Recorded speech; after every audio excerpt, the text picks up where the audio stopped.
We are talking about declining of mankind. Why going down and down and down? And what is happening to human beings on this earth? So according to the Buddha's prediction.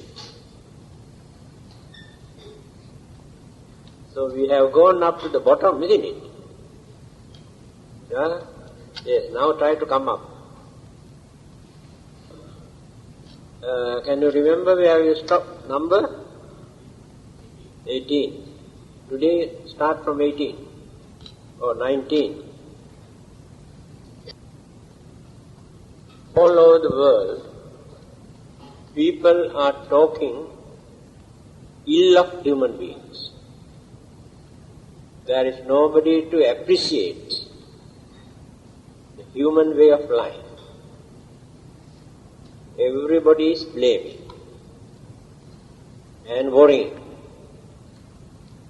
At the same time, they are the ones who create, while grumbling and blaming and accusing, they are the ones who create problems also. It is very difficult for us to find out a solution. Everybody is seeking some sort of solution. How to get rid of this unfortunate situation. Many people concentrate on God or supernatural powers, thinking only heaven can settle our problems. Human beings cannot settle their own problems. And some others believe if human beings are the ones who create problems, if there is anybody in this world who can settle this problem, also must be human beings. So we cannot expect a solution from somewhere else.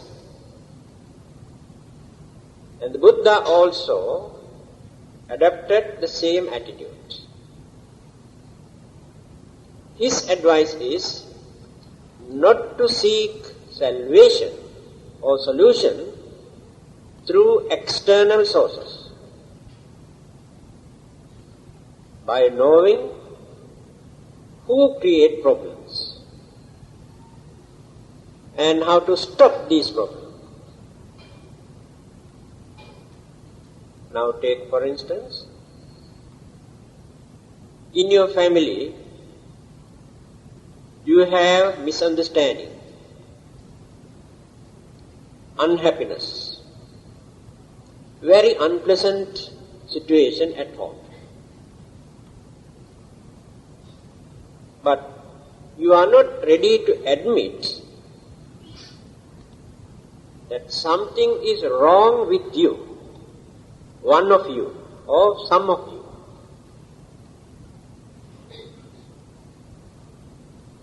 So what you do? You go and pray,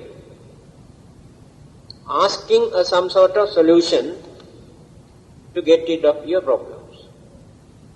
If not, you suspect that someone has done something. Now directly you concentrate this by accusing others.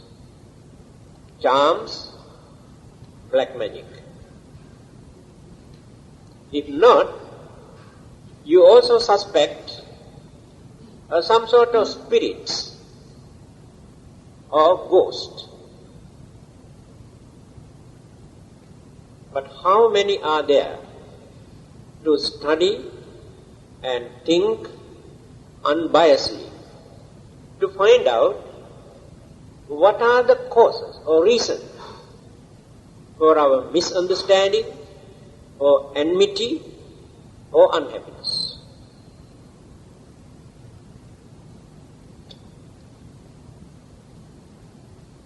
We are the ones who create all these problems. Something is wrong somewhere.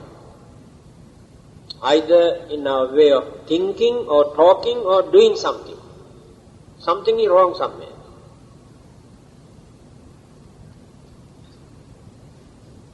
This is our weakness. We are always waiting to blame others for our own problems. I think you can remember the well-known saying of Confucius. It's a very meaningful saying. Uncultured people always blames others for their problems. That is their attitude. Semi-cultured people blame themselves for their problem. They don't blame others. Fully cultured people blame neither. Try to find out where the mistake is. It's a very meaningful saying. His sayings are very close to the Buddha's saying, very liberal, very unbiased and meaningful. So he tried to settle human problem by depending on humanism, by fulfilling our duties, obligations and responsibilities. He did not introduce a deep philosophy or psychology. All his advices are for us to concentrate, to find out where the mistakes are and how to adjust ourselves. The Buddha has gone beyond that by adopting the same attitude, but he has gone beyond that to find out the main causes of our mental attitude. Others could not give very clear explanation of our problem. We have our own intrinsic or the natural habits.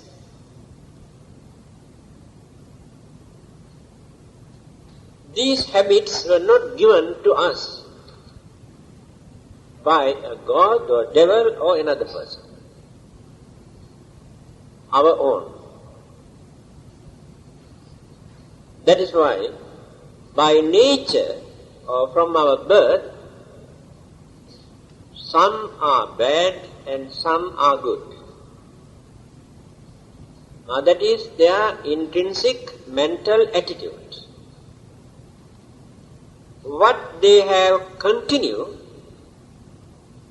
as their mental process.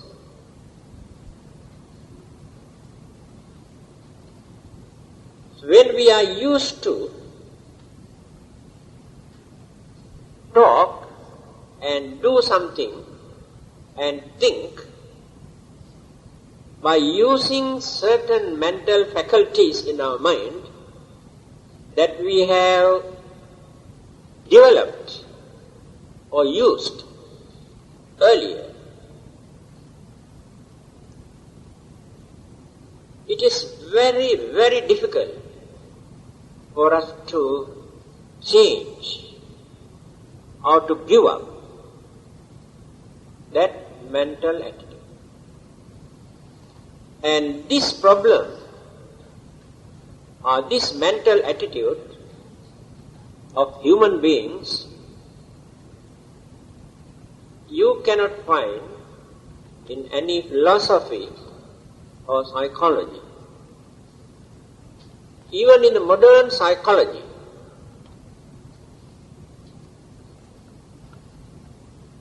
when you study, I don't think you can find out the solution or the answer to this problem.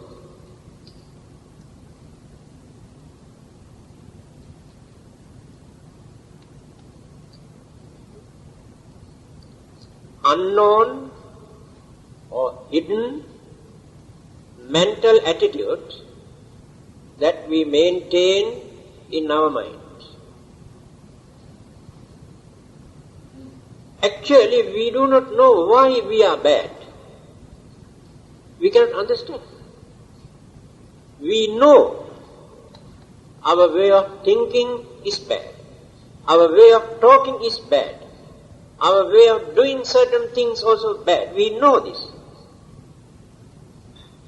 Even then, we have no courage and no willpower to change this mental attitude.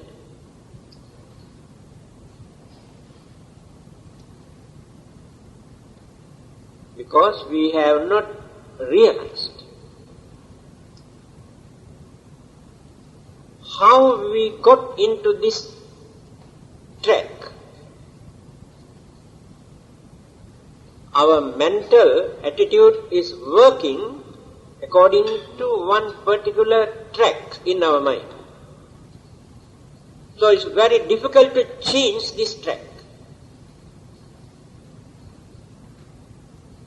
Now that is the very reason we had to struggle for a long period to train this mind. Wild animals, very fierce animals, also we can change within a short period. Later they become very tame animals, although we cannot trust them fully. But to train this human mind, sometimes throughout our life we try, but can become a failure. The reason is, we have used our mind according to that particular track or the mental faculty for a long period during the previous birth, not only one life. That is the secret. I have met many people. They say, we know we are jealous. Actually, we cannot understand why we are jealous. We know it is wrong. That is the answer. That is the mental attitude. To understand this, to determine, to change this mental attitude is not an easy thing.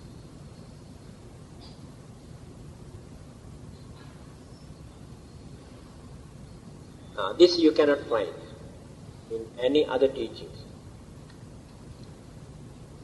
How we used our mind during our previous birth. And today, we are using our mind. We are trying to learn certain things.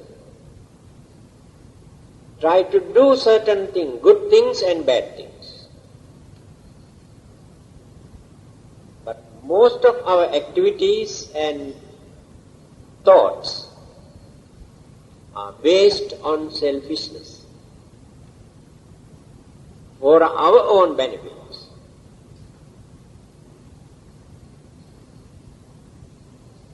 Disregarding how others feel.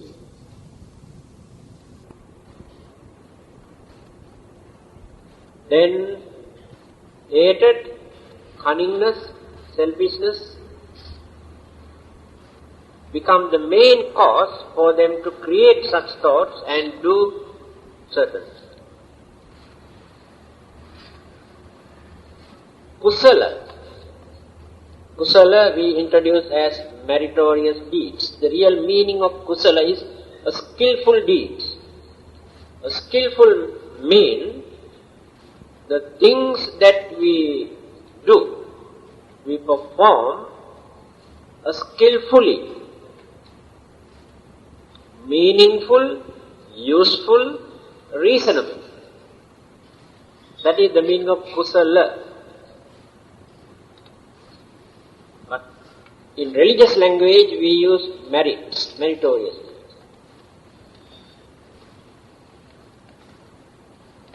People neglect. They become crazy to do certain things if they believe that they can enjoy their life.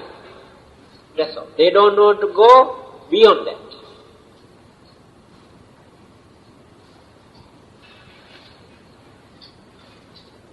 Introduce certain philosophy, dharma, religion, or way of life as true or real religious way of life, according to their way of life. Now what is happening to religious way of life today?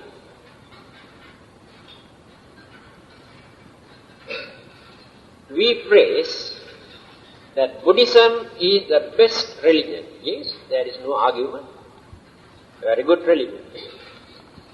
Christians also say Christianity is the most advanced religion today. Islam says that religion is far superior to all the other religions. Hinduism says that is the most ancient and very reasonable and meaningful, very rich religion, philosophy and psychology. But you can collect enough materials from all these religions when you study. We cannot deny. By reading only those religious books, you can find all those good qualities. But when you read their mind who talk about their religion, can we find such good qualities that they talk or glorify in their mind? How far have they trained their mind according to their religious principles?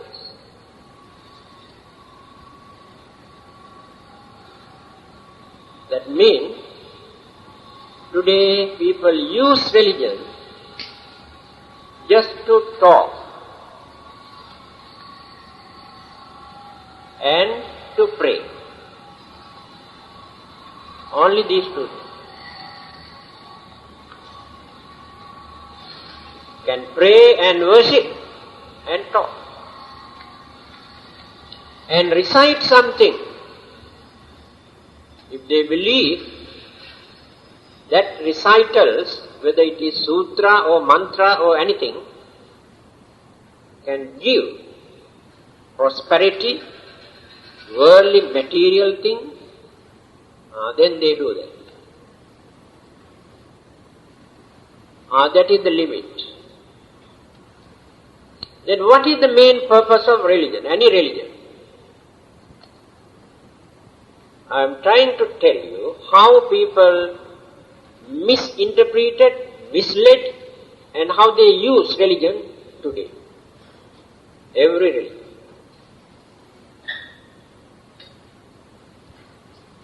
Don't try to argue that your religion is better than other religion. No point. All are equally corrupted. All are crook. All are selfish. That's why I told you, when you read the mind, those who talk about their religion, these are the things we can find in their mind. But when we read their holy books, we can find very good information.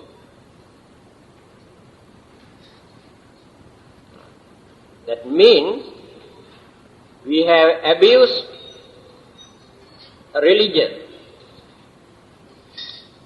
by lowering the basic principles of religion according to our way of life. Let us take 5 precepts. So simple. Initial stage, beginning of a religious life. 5 precepts.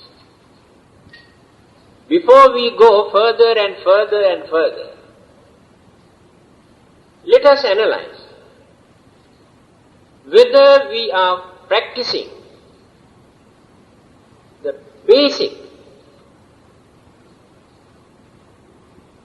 principle of this faith, beginning.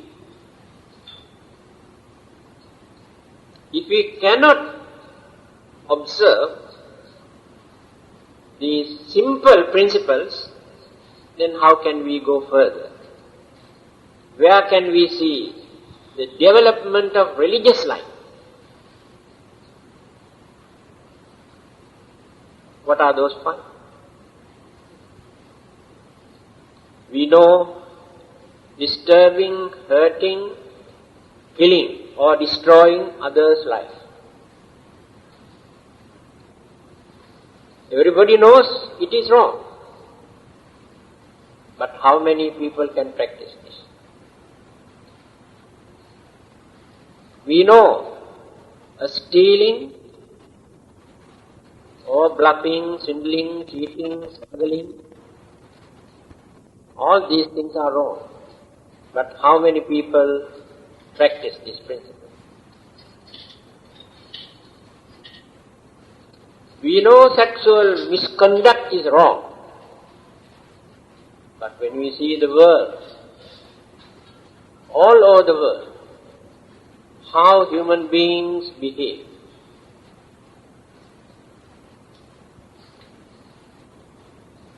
they have no shame, no fear.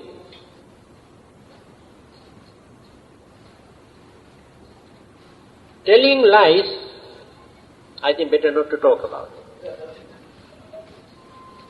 Is there anybody in this world, any human being, actually who practice this principle?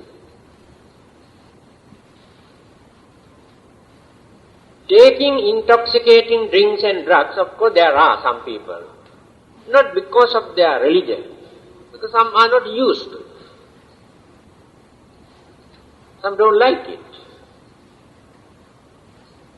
These are the basic principles. If we cannot uphold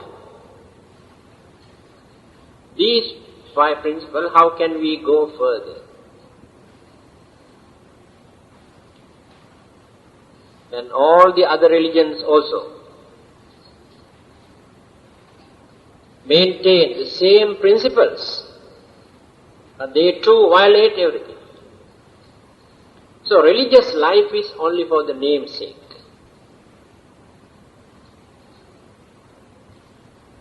That is why here the Buddha said there will be a time that people use their religion only to talk, or to do something only for their personal gain. So we are facing this problem. Then, adharma, dharma and adharma. Dharma is truth, or justice, or peace, or righteous way of life, dharma. But people introduce adharma in the name of dharma. They try to justify certain cruel, selfish,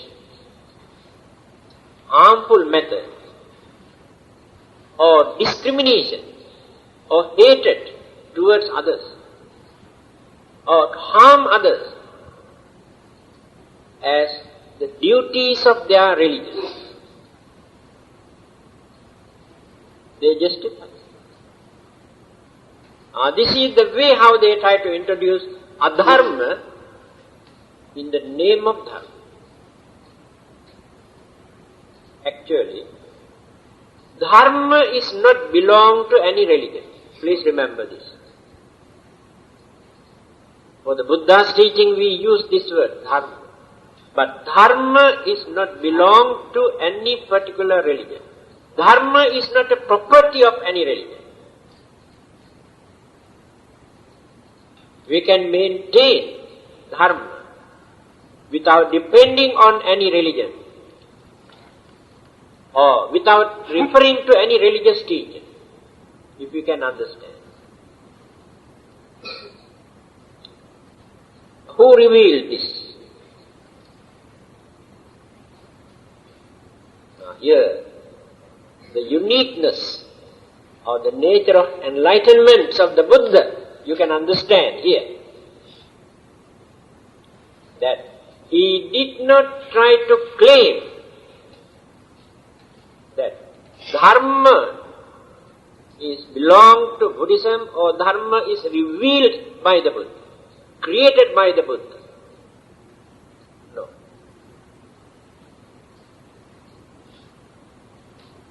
This you can find in Anguttara Nikaya, Sutra Pitaka. What did this say? He says, the Buddhas appear in this world from time to time. When they appear,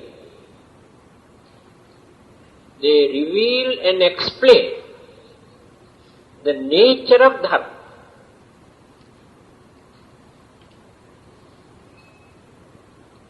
But the dharma always exists in this world, whether the Buddhas appear or not.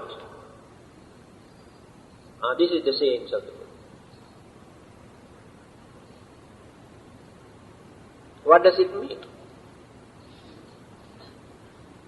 The dharma exists, but we do not respect, we do not uphold, we do not try to understand. Just ignore.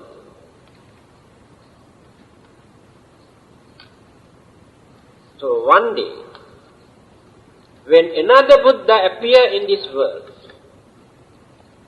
he pointed, this is dharma. These are your duties. These are the bad things, these are the good things. This is the method, this is the way for you to practice. He revealed only this much. The Buddhas cannot create dharma. So the existing dharma, he revealed and explained. So dharma never disappears. But we forget. The dharma, we accommodate more and more ignorance, more and more adharma, more and more selfish ideas, disappear from our mind. Just like shame and fear disappear from many people's minds. They have no shame. Here, you can see how adharma is spreading all over the world. But they say, our dharma, our religion is spreading all over the world. More and more followers come and accept our religion. More and more places of worship they build all over the world. They spend so much money. As I mentioned again, a study, observe their mind, the nature of their mind, how far they have developed. One or two religious principles, unbiased religious principles, common religious principles.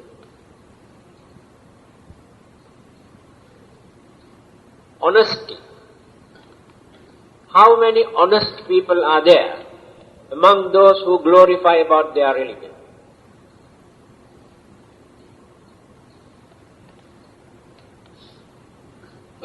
How many people can observe patience? How many people are kind to others? How many people are there who want to cooperate with others, work without showing any discrimination or hostility? These are the common religious principles. If these qualities are not in our human mind, I really cannot understand in which way that we are trying to show that we are religious.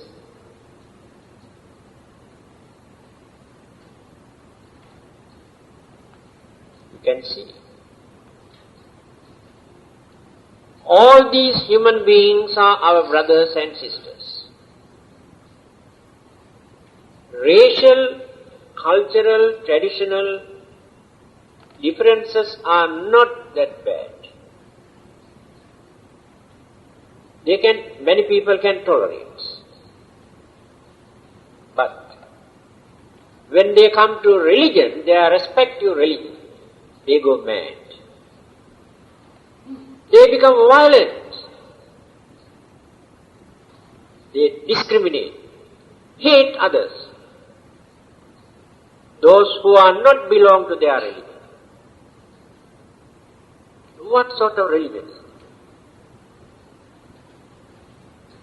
All are human beings, human mind they use. Who poisons their mind?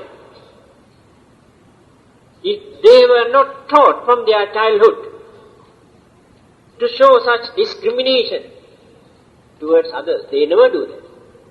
Because they do not know how to do that. But they were taught by their parents, by their elders, by their religious teachers to hate others, those who are not belong to their religion.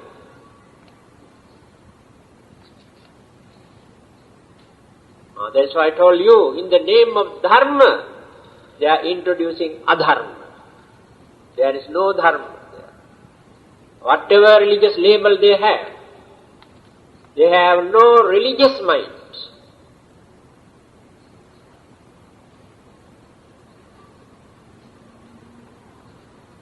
Then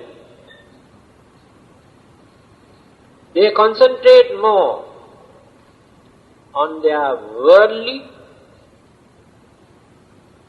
material things, their own pleasure, their own enjoyment, even by using that religion. It's happening.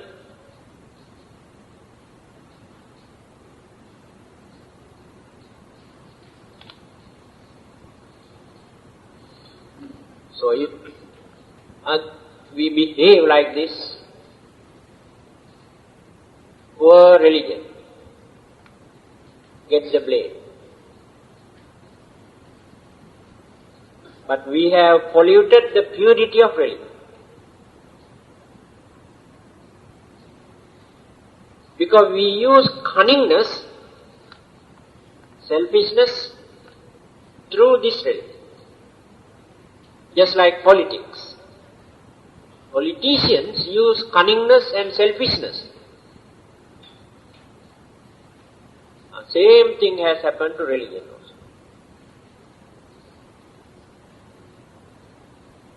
also. Then, after neglecting their religious duties, how they start their problems, how they aggravate their situation, how they accuse their family life. Husbands and wife, parents and children, brothers and sisters, relatives, Confucius and the Buddha, both of them have devoted so much of their time to tell us.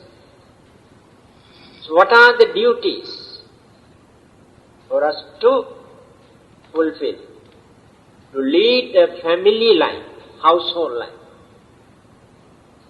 But many people just neglect their duties, responsibilities, because they are crazy for something else. So there is no unity, harmony, understanding, relationship at home amongst their family members. There is no happiness at home. Many people say, when they go home, they feel very unhappy. They like to go out. When they go out, they feel happy. Their own blood. Why? How far they have neglected their duties.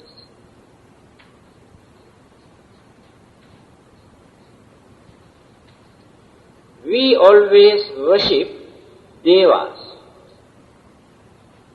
gods, thinking that they are very powerful. But you do not know, the king of Deva, the Sakra, worship us. Do you know that? Have you ever heard this? Yes.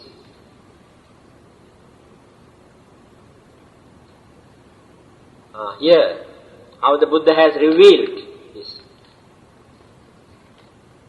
Ye gahatta punyakara silavanta upasaka dhammena darang posenti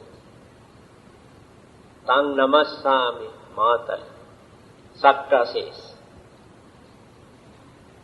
namassami, I respect those human beings who fulfill their duties. Then who are they? Ye gahatta, those householders, punyakara, those who perform meritorious deeds. Just now I mentioned, a skillful deeds. Meaningful, useful, reasonable. It's called meritorious deeds. Who fulfill meritorious deeds. Those who observe certain principles, either as or according to humanism or religion, they have principles. By maintaining their dignity, human dignity. This is called sila, principles.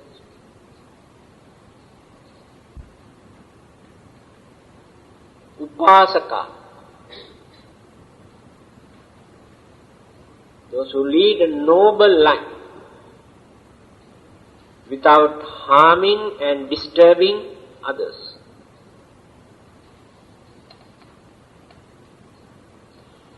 Dhammena darang posenti. This is very important.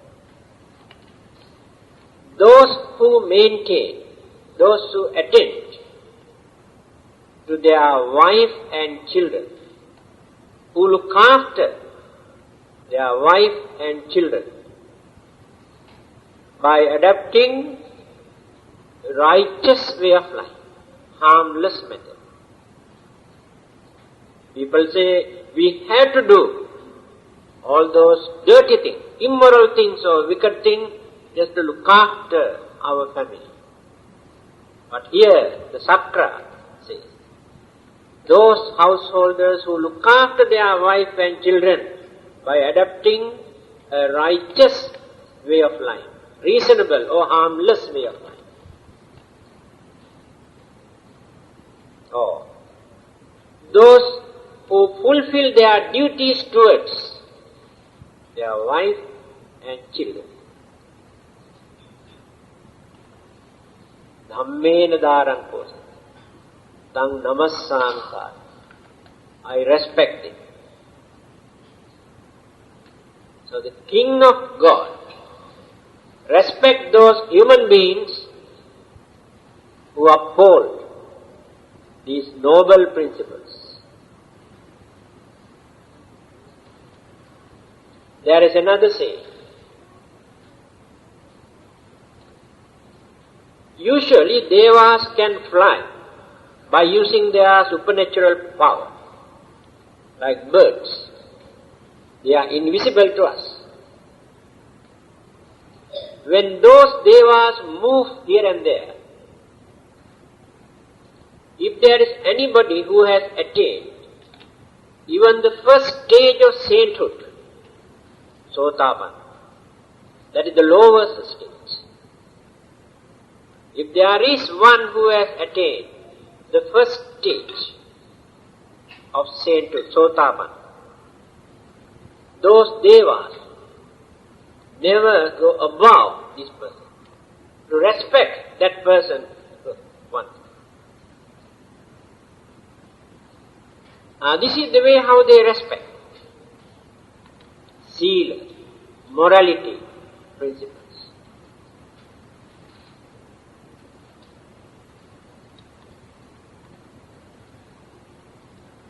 Then,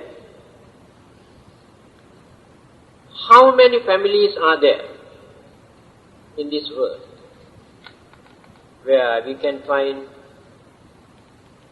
peaceful, harmonious, understanding and contented husband and wife and parents and children with their mutual understanding and cooperation?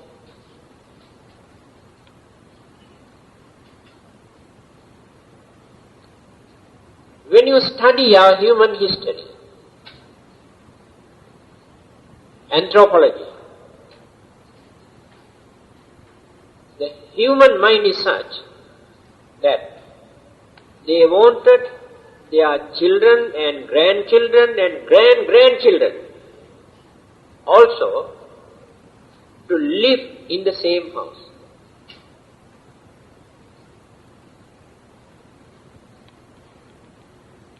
Why?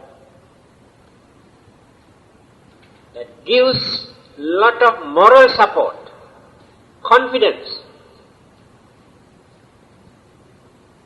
All can agree with each other because they fulfill their duty towards each other. No misunderstanding.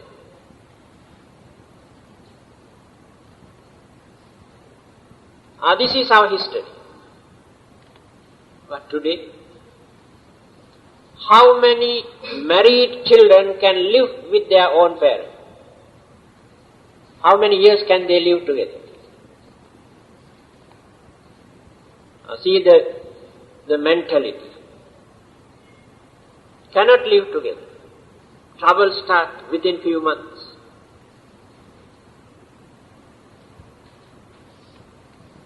No cooperations, no patience, no understanding, no harmony amongst those family members.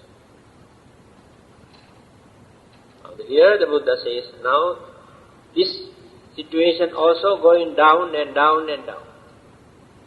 It is true, it is happening. When you study the way of life in the West, actually it's very pathetic. Pity on them. We think they are enjoying their life.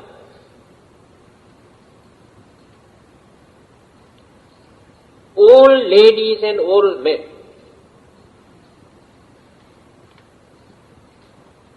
what sort of miserable life they are leading in those places. They cannot live with their children or grandchildren, separate.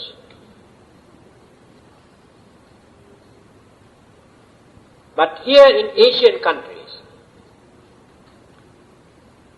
Our grandfathers and grandmothers had very pleasant, peaceful, happy life because of their grandchildren.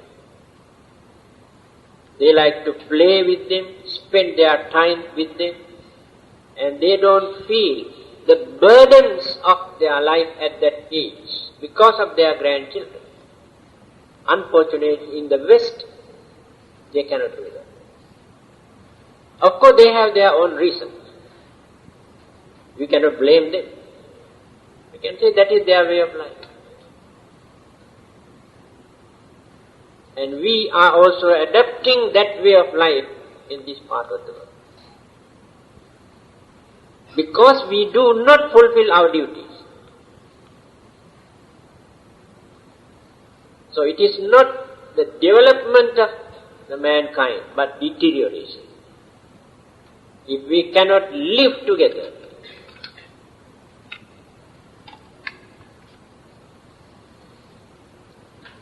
then what will happen?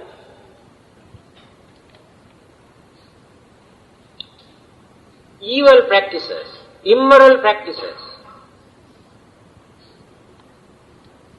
which were regarded as very bad, very shameful, are regarded as very clever and very useful way of life. Also start. Clever man is a cunning man. Cunning man is a selfish man.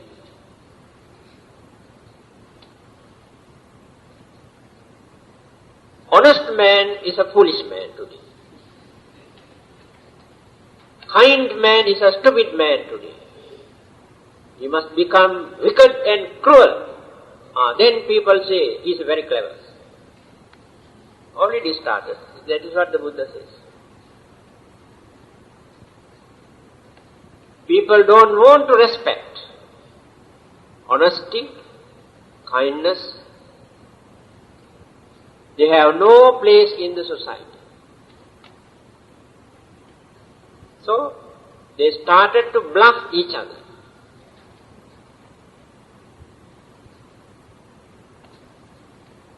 Then, certain things that people have done secretly, say about 50 to 100 years ago.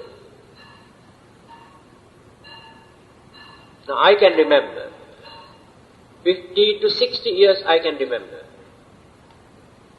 certain things.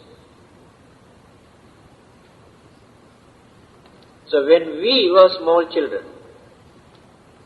in our families, in our village or in our countries,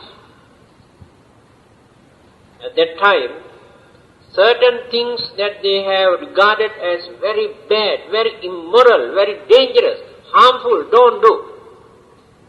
That feeling was there at that time. But today, all those immoral, harmful, indecent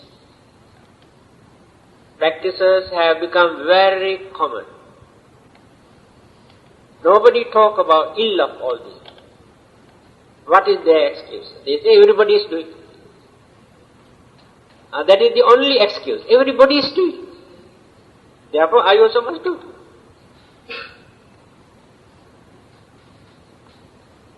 Here, in this Cakkavatta Sihanada Sutta, the Buddha says, in time to come, many of those immoral, harmful, unreasonable attitudes become very common amongst the human beings.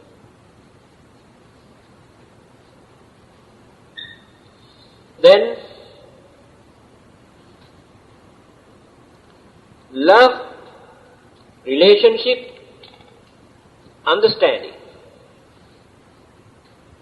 between each other disappear. Discriminations disturbances, accusation, suspicion.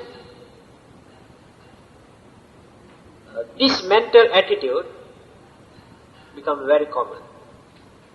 That when we meet each other, first thing that we suspect. I suspect you and you suspect me. That is the first thing. See, what a pity. How far we have corrupted, polluted our human mind. Cannot trust. Then, I try to bluff you and you try to bluff me. A few days ago, a man came here and told me that he wanted to donate few $1,000 to this temple. He is not a Buddhist. He said, I don't like other religion, I like this religion. And tomorrow I get the money. At least $5,000 I want to donate to this temple.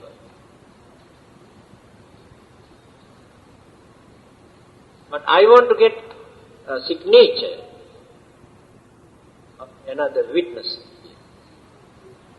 So tomorrow I can claim the money. So I want to go there. Can I have $2 to go there by taxi?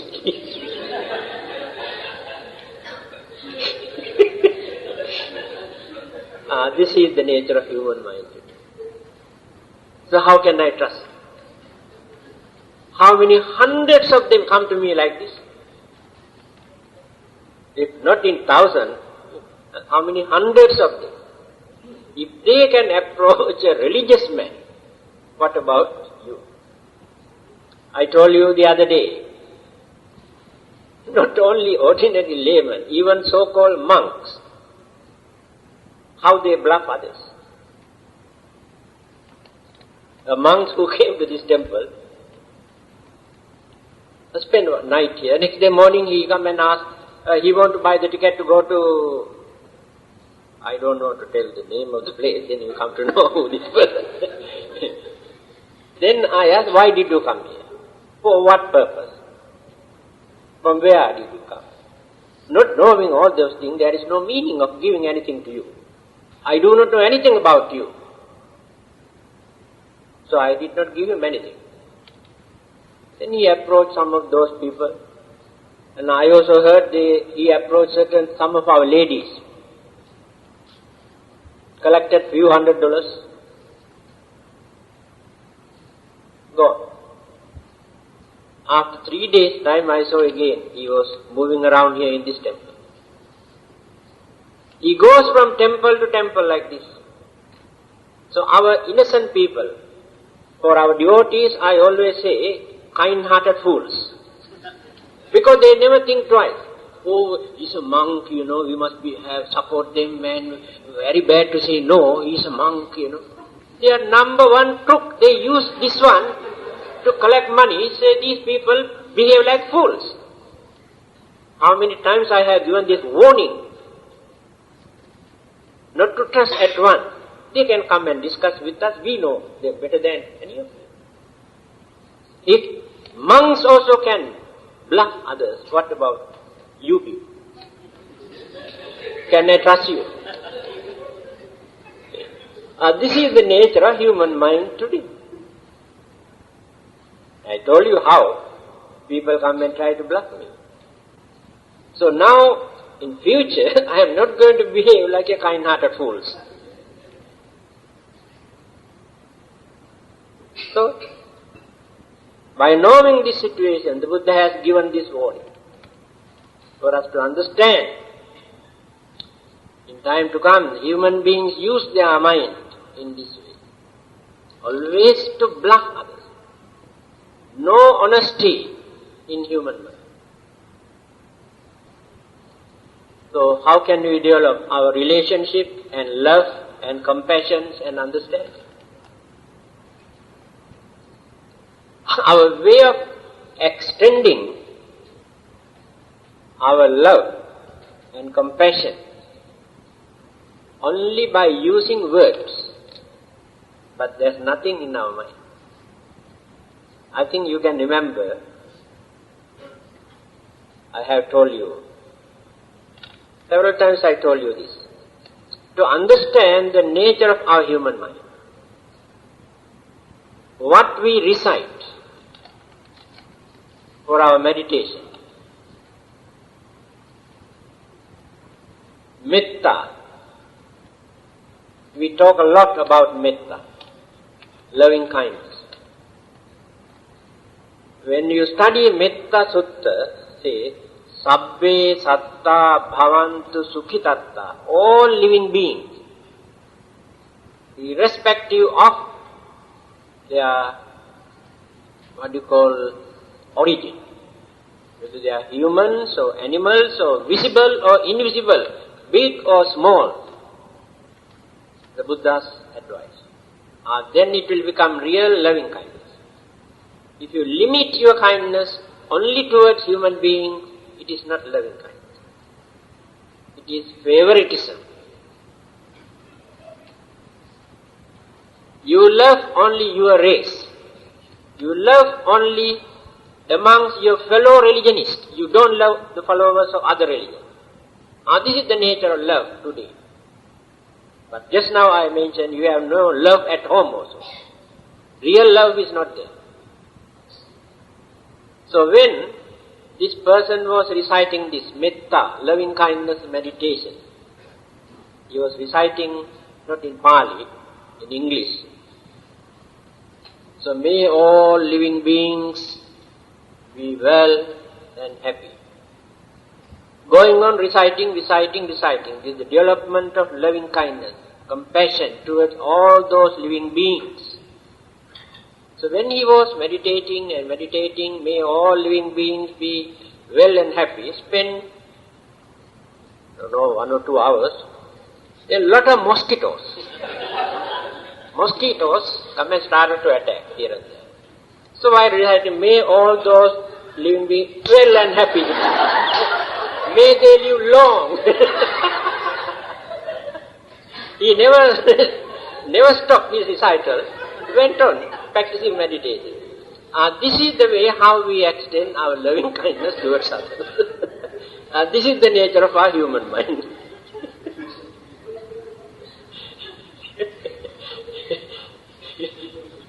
Nothing in our mind, all external. So when this situation continues for long period, they start to attack each other without any mercy and no humane feeling anymore.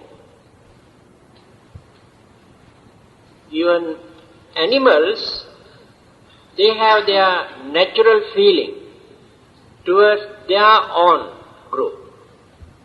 So they don't attack their owners. But our minds, when completely polluted and corrupted, we cannot maintain that animal attitude also. We attack our own group, our own human beings. No feeling.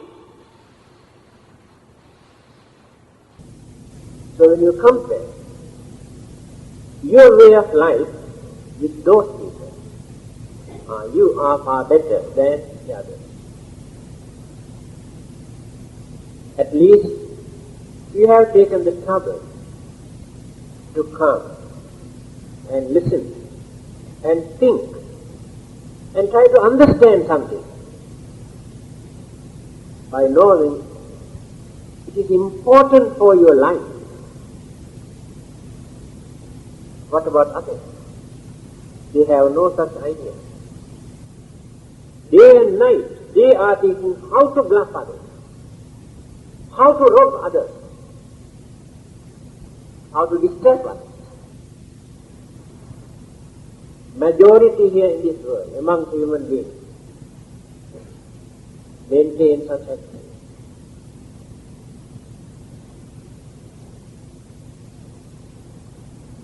Then, when this human mind is completely polluted, no more humane qualities, no more virtues, no more moral conduct,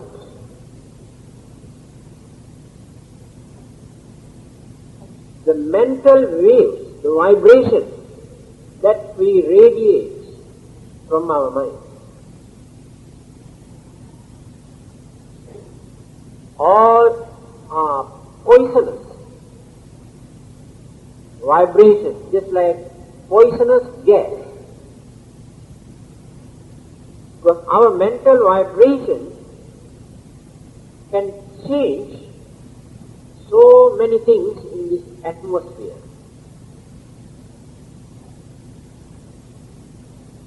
And a lot of changes take place. Environments and elements.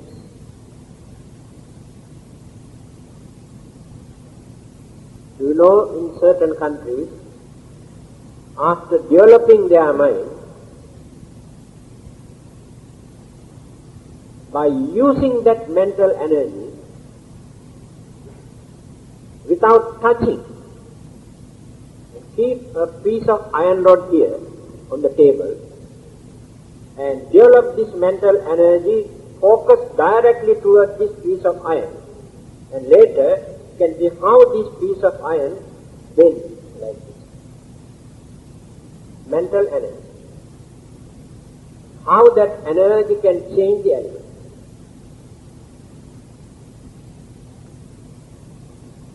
When you study so many religious stories, Buddhist and Hindu and Christians and so many stories, there are so many similar incidents.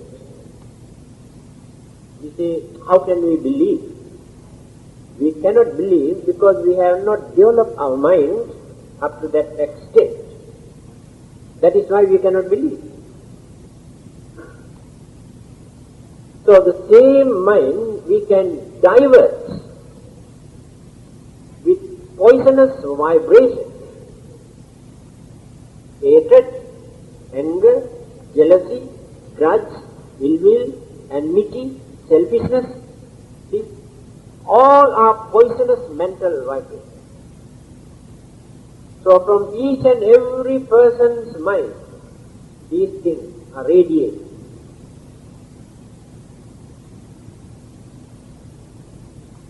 Then, on the other hand, innocent people who live here and there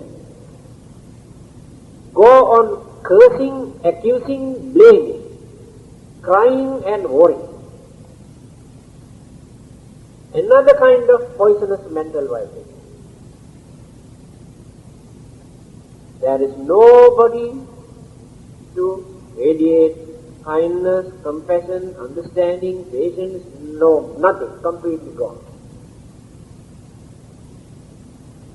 Then you can see how changes take place in this world. Of course, people say, God creates all these changes and God destroys this world because they cannot understand this. Who changed? Who destroyed? Who abused? I told you, not from above. All come from human mind.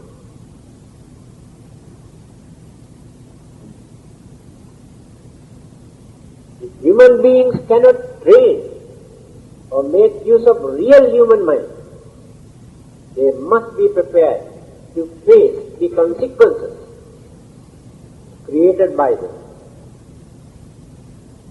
Don't blame others.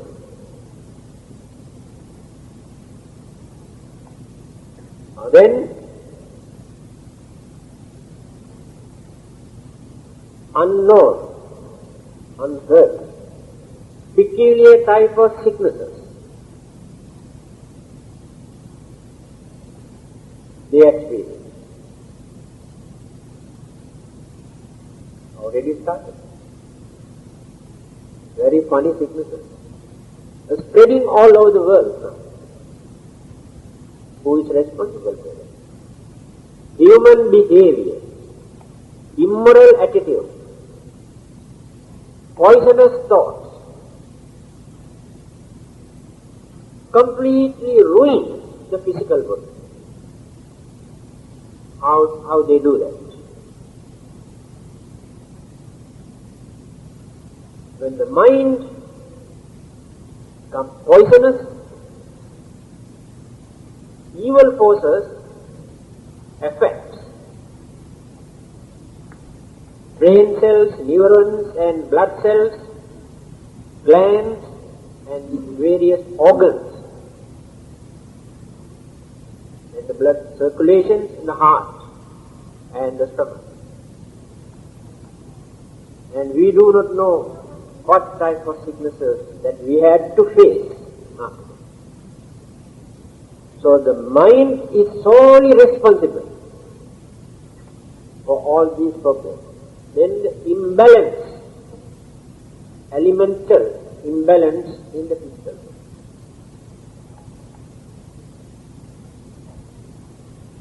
Throughout our life we had to take precautions, medicines, because of this. Every day we are complaining. What is the cause? Heat, fluid, wind. Let us take these three. According to Ayurvedic medical science and Chinese medical system, they take these three as the main cause. Heat, wind and fluid. After examining the pulse, they say, yes, they can say, or heat in your body, there's more heat. Heat creates this sickness. Why? The other elements cannot agree with heat and imbalance. In some other cases, they say wind, or more wind in your body. Why more wind? Yeah.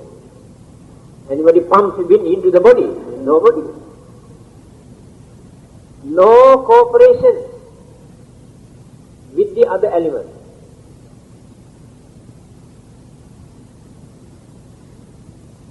Then the fluid, blood, phlegm, and so many other things that secretes from the glands also become poisonous. Then who created all these problems? Mind. Today, meditation has become a common practice in many countries,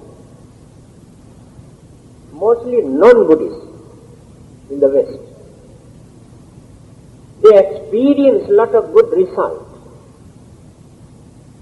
to reduce that tension, that imbalance,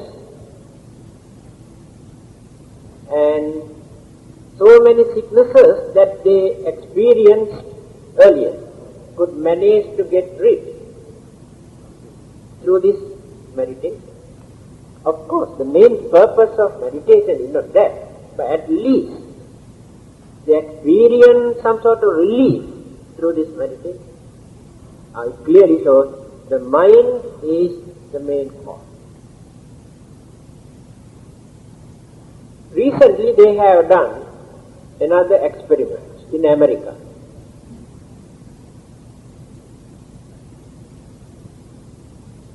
They fix one tube here and the other end into a bottle with certain chemicals, and provoke create anger, impatience, unrest in that man's mind and allow him to breathe.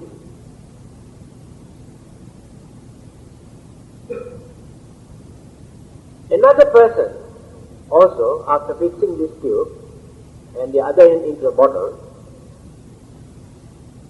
by playing nice music to calm the mind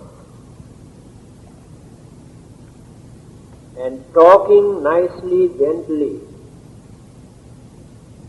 to calm this person's mind, to reduce his tension, fear and so many other mental disturbances. After that, what they have collected in the bottle during this period, after boiling, they found out the person who harbors anger, hatred and impatience and unrest, certain substance there in that bottle, yellowish color, after boiling. Then they have given little bit to rats and guinea pig. Died within few minutes. No, it is true. It appeared various medicines. How they have tested. What I have told you just now, how we pollute the whole atmosphere by radiating anger, hatred, jealousy and all those things. This is a simple example. And the other one, the person who calmed his mind, collected something, boiled, and there is nothing, no more.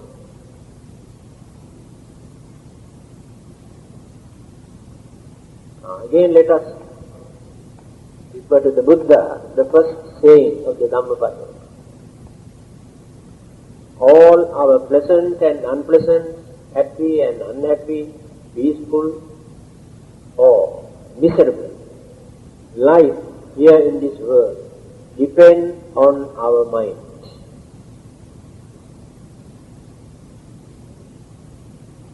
Our minds are responsible for all this.